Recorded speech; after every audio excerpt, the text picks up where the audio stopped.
ঝটপট এ ধরনের তুলতুলে পুডিং যদি কাউকে খাওয়ানো যায়, সে কিন্তু আসলেই আপনাকে প্রশংসা করবে। আমি যতবারই এই পুডিংটা বানিয়েছি, এত ঝটপট দিয়েছি যে সবাই বলছে যে কিভাবে আমি এটা করলাম।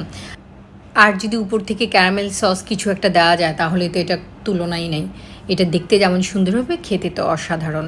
আমি একটা বাটিতে 3টা ডিম ভেঙে নিয়েছি, আর সাথে 3 টেবিল চামচ চিনি দিয়েছি। চিনিটা আপনারা টেস্ট করে নিতে পারেন, যদি একটু বেশি খেতে চান একটু বাড়িয়ে দিতে পারেন।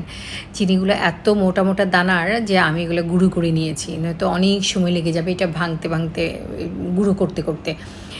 একটু গুঁড়ো করে নিয়ে একটা পাউডার বানিয়ে নিয়েছি, তারপর এটা ডিমের সঙ্গে দিয়েছি।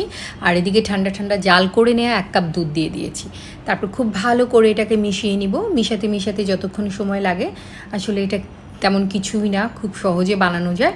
চাইলে আপনারা বাচ্চাদের টিফিনে দিতে পারেন, অথবা এনি টাইম আপনারা খেতে পারেন। আর চিনি পরিবর্তে মধু ব্যবহার করতে পারেন। একটু ভ্যানিলা এসেন্স দিয়ে দিয়েছি, ডিমের কাঁচা যে একটা গন্ধ, এটা ফ্লেভারটা যেন না থাকে। আর চাইলে একটু অরেঞ্জ ফুড কালার দিতে পারেন, অন্যথায় না দিলেও হবে। সামান্য একটু ফুড কালার দিয়ে দিয়েছি, কালারটা অনেক বেশি আকর্ষণীয় হবে, সে কারণে এটা ফুড গ্রেডেড ফুড কালার। তারপর ছেঁকে নিয়েছি খুব মসৃণ একটা মিশ্রণের জন্য। ছেঁকে নেওয়ার কারণে খুব মসৃণ একটা মিশ্রণ হয়েছে।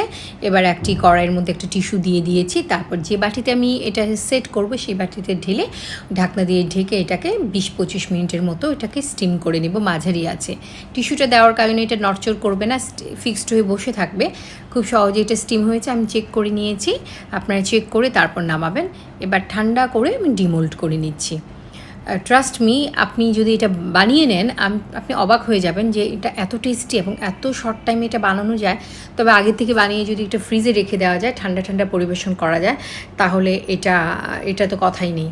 এটা কিন্তু খুবই খুবই সুন্দর এবং এত ফ্লাফি, এত মোলায়েম, সত্যি আমার খুব ভালো লেগেছে। আশা করি ভিডিওটি ভালো